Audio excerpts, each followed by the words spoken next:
from Voodoo Molly Vintage. For today's technique, I'm going to show you how to do some whitewashing effects.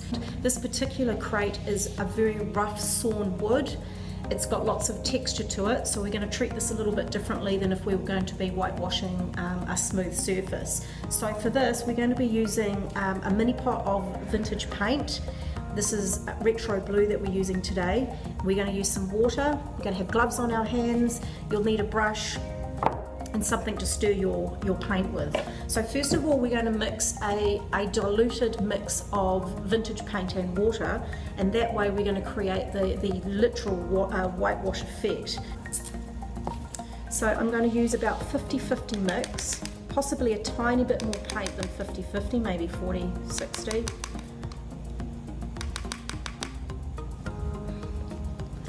I'm going to add my water to it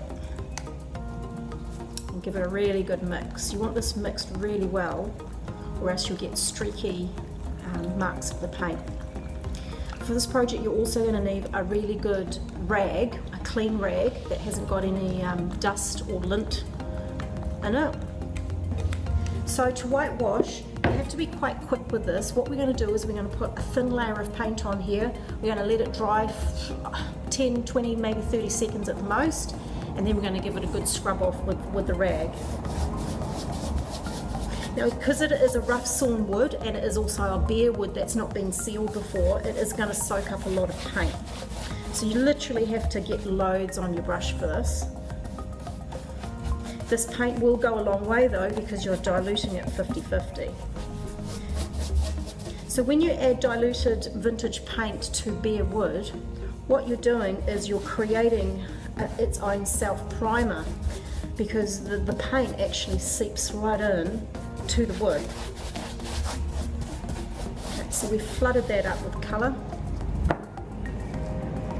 And I'm going to grab a really clean rag here.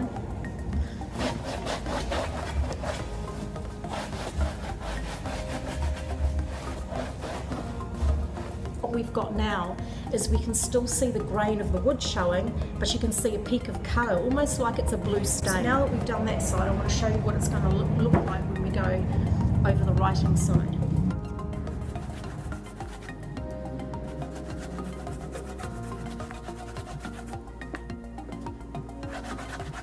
So this way you can actually see where the blue is peeking out and where the bare wood is.